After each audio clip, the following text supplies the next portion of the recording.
Some messages arrive like a whisper in the dark. You don't expect them. You almost ignore them. But once you open them, they change something inside you. That night, long after the house had gone quiet, a single dad stared at his phone with tired eyes. What he saw made his heart pause, not because it was shocking, but because it was fragile. And in that fragile moment, kindness had a chance to speak louder than fear. Before we begin, if stories like this touch your heart, take a second to subscribe, like this video, and share your thoughts in the comments. You're watching Your Channel Name, a place where simple moments remind us how powerful kindness can be. Mark hadn't planned to be awake that late. But parenting didn't always follow a schedule, especially when you were doing it alone. His 8-year-old daughter, Lily, had finally fallen asleep after a rough evening. Homework tears, a bad dream, the kind of night that leaves you drained but grateful when it ends quietly. Mark sat on the edge of his bed, scrolling through his phone without really seeing anything. Bills, work emails, a reminder from the school about picture day. Life felt like a long list of responsibilities, one right after another. Then his phone buzzed. A message from his neighbor, Emily. They weren't close exactly. Friendly, yes. The kind of neighbors who nodded in the hallway, helped carry groceries, and waved from across the parking lot. She lived in the apartment next door, just him, Lily, and Emily on that side of the building.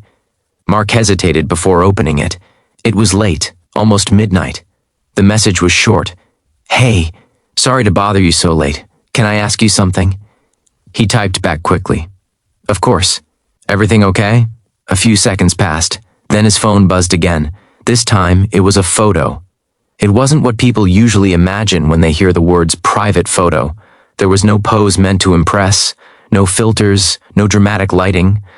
It was Emily, standing in front of her bathroom mirror.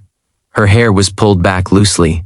Her face was bare, no makeup. Her eyes looked tired but honest. On her collarbone, just above her heart, was a small scar. Under the photo, she had written, "Do you think it's beautiful?"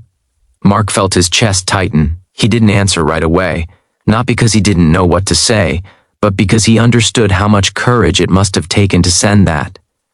Emily had once mentioned, casually, that she'd survived a bad car accident years ago. She never went into details. He hadn't asked.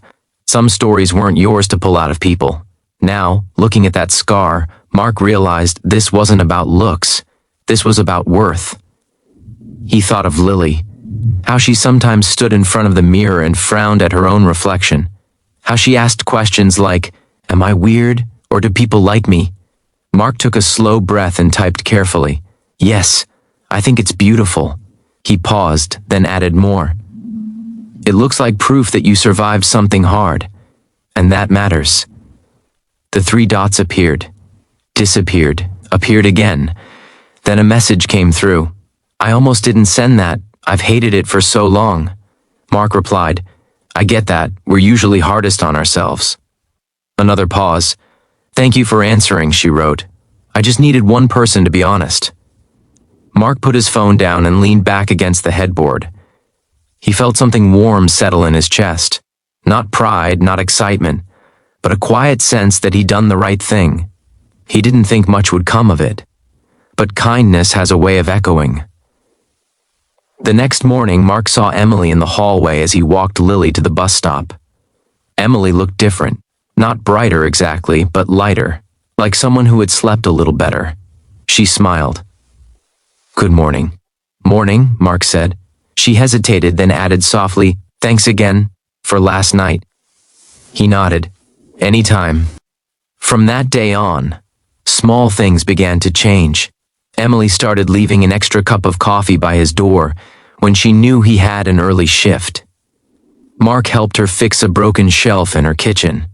Lily began waving excitedly whenever she saw Emily, who always made time to ask about school. One rainy afternoon, Lily came home quiet, too quiet. Mark noticed right away. "Hey kiddo, everything okay?" She shrugged. "Some girls at school said my hair looks weird." Mark felt that familiar ache, the helplessness of knowing you can't protect your child from every careless word. That evening, Emily stopped by to return a book Lily had lent her. Mark mentioned what happened. Emily knelt down to Lily's level. "Can I tell you something?" Lily nodded. "There was a long time when I didn't like how I looked either," Emily said gently. "But one day, someone reminded me that what makes us different also makes us interesting." Lily considered this. "Really? Really?" Emily said. "And your hair? It's awesome." Lily smiled. Later that night, after Lily was asleep, Mark realized something important. Emily hadn't just asked him about a photo. She had asked for kindness. Weeks turned into months. Mark learned more about Emily's story. The accident, the recovery, the nights she spent believing she was less than because of what she'd been through. Emily learned about Mark's late wife, the sudden illness, the way his world had collapsed and rebuilt itself around a little girl with big feelings. They didn't rush anything. They didn't label it. They simply showed up. One night, as they sat on the apartment steps watching fireflies blink in the warm air, Emily said quietly, "You know, that night I sent you that photo, I wasn't fishing for compliments." Mark looked at her.